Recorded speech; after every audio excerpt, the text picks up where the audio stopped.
Welcome to the Heavy Spoilers Show. I'm your host Definition, aka Zack Spoiler, and this video we're breaking down some big new details on the Justice League Snyder Cut. With the film's release confirmed for 2021, we are now slowly starting to learn more and more about what the plans are, as well as what was left on the cutting room floor of the original version. Throughout this video, we'll be going over what the Darkseid actor Ray Porter had to say about his portrayal, what we can expect to see in the reshoots, and a statement by AT&T defending the film's release. There will be heavy spoilers here, so if you want a couple of surprises left for the final film, then I highly recommend that you turn off now. If you're still here, then make sure you subscribe to the channel for updates on the movie every time they come out, and please drop a thumbs up if you're as excited as we are.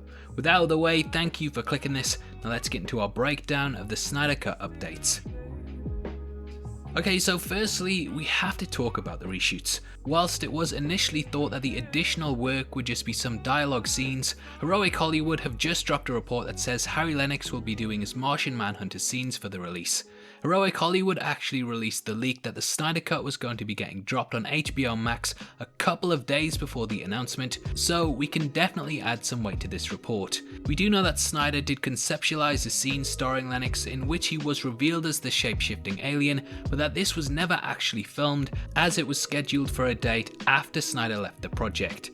Lennix has remained rather coy over the matter on Twitter, simply stating that he would like to shoot it, but in order to complete Snyder's true vision for the film, this scene would indeed need to be in place.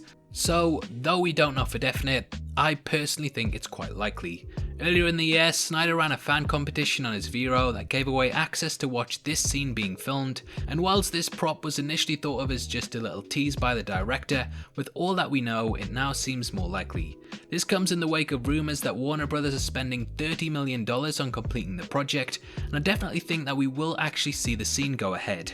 Where this will leave the DCEU, and if Lennix will get used in future projects, remains to be seen, but knowing that Martian Manhunter was originally meant to be in the film, and that we could have him back, definitely feels out of this world. Sorry, that was the best Mars pun I could think of on the spot. Where does Martian Manhunter drink? Mars bars.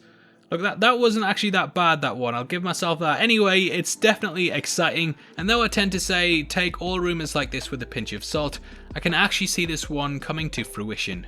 As for Darkseid, before the Snyder Cut was announced, we did know that the big bad of the DCEU was originally supposed to be in the film. Thanks to images from Zack Snyder's Vero account, we got a look at how the invasion of Earth was originally meant to be.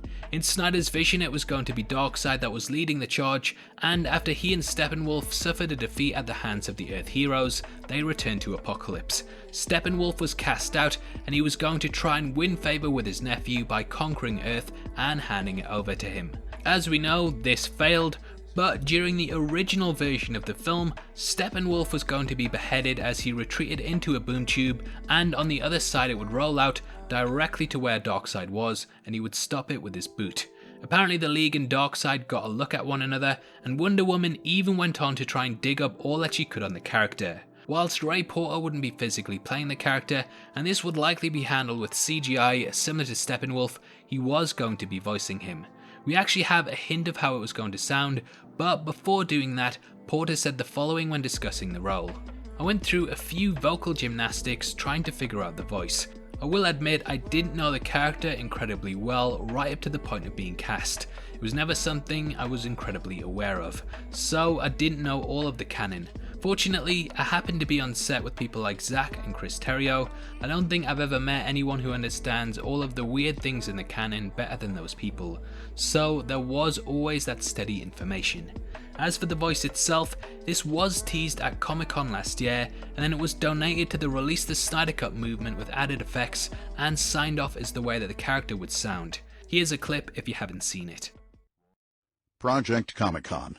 Release the Release the Snyder Cut. Project Comic-Con.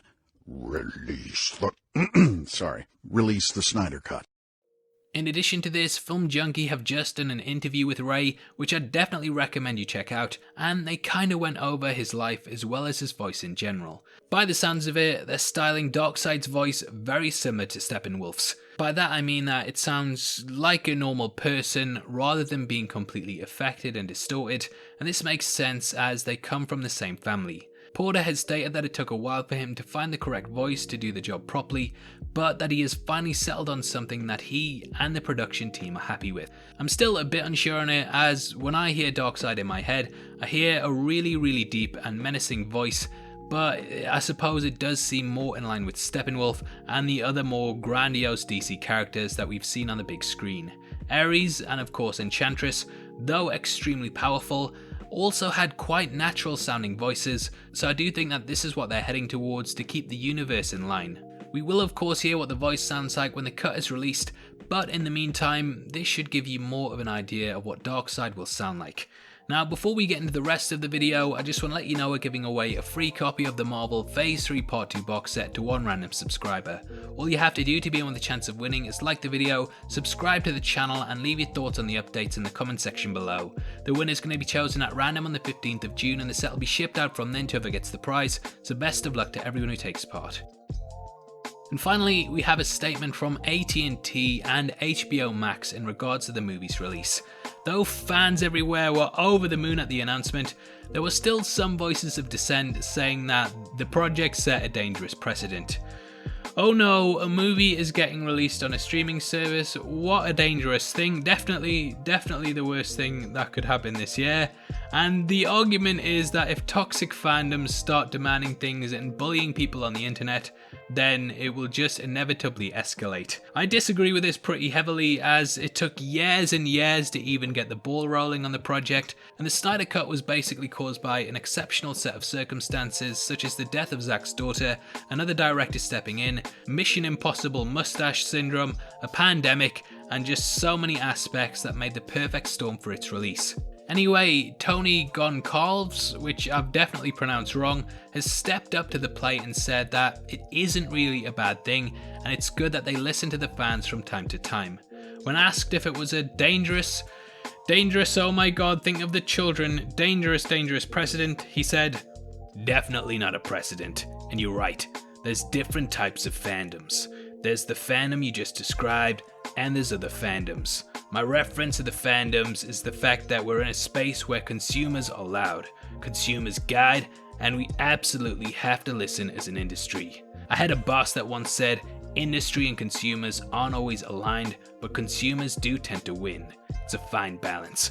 And I think when it comes to video, when it comes to entertainment, when it comes to content, consumers have never had more choice, and they've never had more of a voice. But that doesn't mean that we will go and invest our dollars in every single fandom that exists.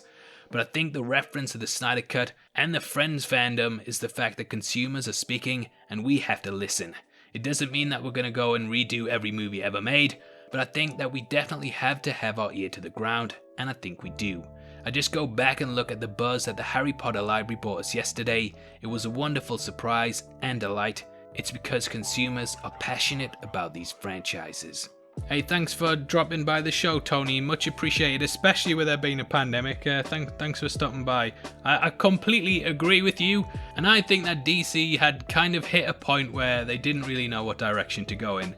There had been some really successful films in the franchise, such as Wonder Woman and Aquaman, but they also had ones like Joker that were completely separate and did just as well. The new Batman movie is rumoured to not be connected to the DCEU, and thus everything is kind of up in the air in terms of what they're doing. So I think they listened to the fans, realised that maybe they just needed to take a step back and see that they already had something that was worth putting out there that would not only win people back round, but also give them potential avenues in which they could go in the future. It's the same with this channel, and though I'm not as big as Warner Brothers, probably because I'm bloody bigger, I tell you, isn't that right? Yeah, that's right. I do pay attention to comments and criticisms as they can help you out. I'm still pretty set on what videos and topics I cover, but you're stupid if you don't realise that you're not perfect and that you can go in a certain direction with something. I think that's what DC have done, to be honest, and they spent so long just chasing Marvel that it really hurt their movies. One thing you notice about companies and people that tend to chase after a certain audience is that they often don't get it because they become an imitation, and in doing so they also alienate their core audience too, so not only do they not gain any new fans, they also lose the ones that they had. I think this definitely happened in the case of Justice League, and it's actually refreshing to see a company admit that they were wrong and do their best to try and correct it. Everything about the Snyder Cut just makes sense from a business perspective and a creative one, so whilst I don't think that Hollywood will be doing this all the time, I do think that we will be getting the ATT cut, but that's for another video. Now obviously I'd love to hear your thoughts on the updates and what you hope to see in the film. Comment below and let me know, and if you enjoyed this video then please give it a thumbs up.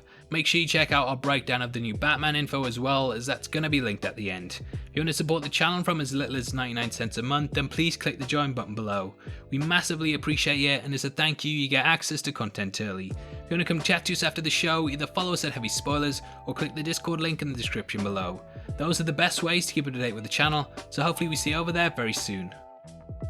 This is a channel for people who are super into superheroes, so if that's the kind of thing you like, hit subscribe. Thank you for taking the time to watch this. I've been Definition, you've been the best, and I'll see you next time. Take care, peace.